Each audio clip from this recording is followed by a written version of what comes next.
Good morning, everyone. Today I'm going to represent effects of ocean acidification and temperature increases on the photosynthesis of tropical reef calcific macroalgae.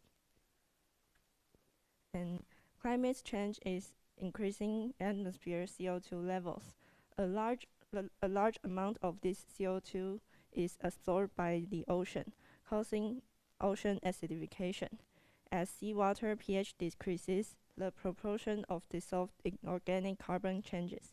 This figure shows that lower pH increases CO2 concentrations, while carbonate ions decrease. These changes may affect marine organisms, especially calcific organisms. And macroalgae require inorganic carbon for photosynthesis. However, CO2 concentration in seawater is relatively low, while most inorganic carbon exists as bicarbonate. Therefore, many macroalgae possess carbon concentration mechanisms, known as CCMs. One important component of CCMs is carbonic anhydrase, or Ca. Ca helps convert CO2 and bicarbonate, allowing macroalgae to acquire carbon more efficiently for photosynthesis. And previous studies have shown mixed responses of macroalgae to ocean acidification and warming.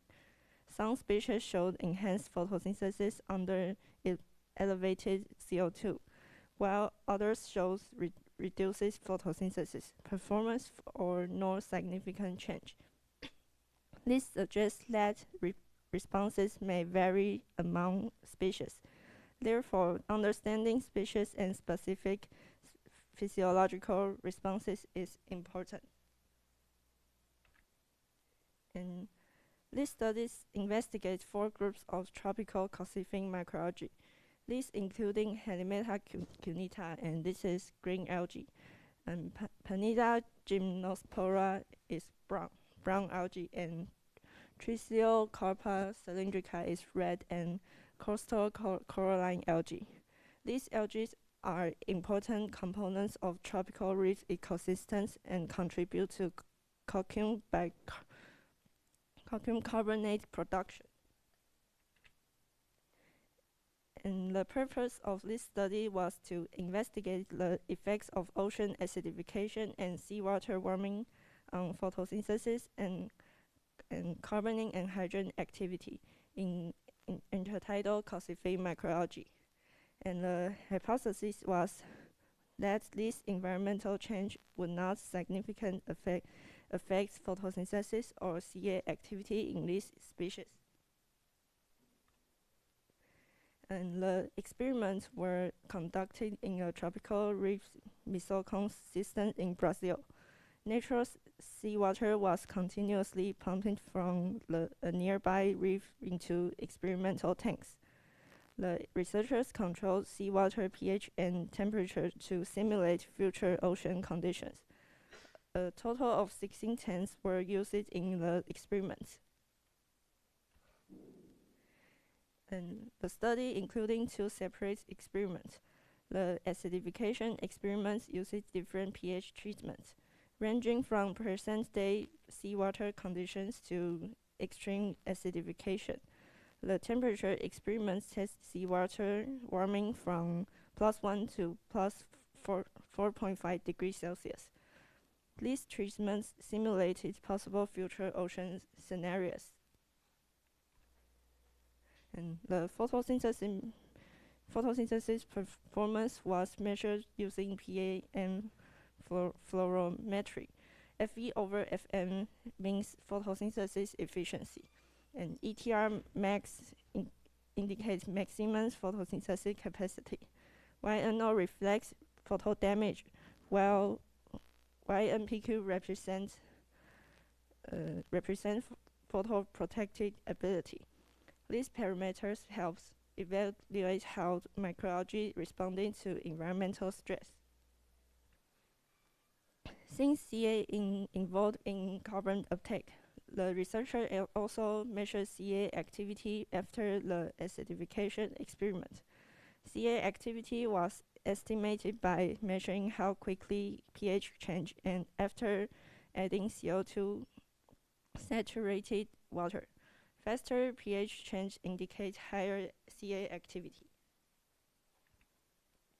And the statistical analysis was performed using an ANOVA to compare different amongst treatments. Difference were considered significant when P was smaller than 0.05. Overall, most macroalgae showed little response to ocean acidification. Significant effects were mainly observed only under the most extreme acidification treatment, pH negative 0.9. And coralline algae showed lower Fe over Fm values, indicating reduced photosynthesis efficiency. At the same time, YNO increased and YNPQ decreased, suggesting increasing photo damage and weaker photo protection. In contrast, T. cylindrica showed increasing Fe over Fm value under extreme acidification. This indicates species of specific physiological responses. Most species showed little response to seawater warming. Only H. cunita showed increased photosynthesis efficiency at a moderate temperature increase of +1 degree Celsius. However, this enhancement disappeared at higher temperatures. This suggests that moderate warming may temporarily simulate photosynthesis, while excessive warming may still become stressful. And the carbonate anhydrous activity, only H. cunita showed a significantly increased. Ca activity under the lower pH treatment, especially at pH negative 0.6 and negative 0.9. This suggests that H. cunita adjusts its carbon attack strategy in response to elevated CO2 conditions. The other species show little change in Ca activity, including relatively stable carbon acquisition mechanisms. And in conclusion, most intertidal calcified macroalgae showed limited responses to both ocean acidification and seawater warming. Significant physiological effects mainly occurred under extreme acidification conditions. Most species also remain stable under warming treatment, although moderate warming slightly enhanced photosynthesis in H. cunita. For carbonate anhydrous activity, only H. cunita showed a significantly increase, suggesting adjustment of carbon uptake under elevated CO2. Overall, these results suggest that intertidal calcified macroalgae possess relatively high resilience to future ocean change, likely due to adaptation to highly variable environments. Thank you.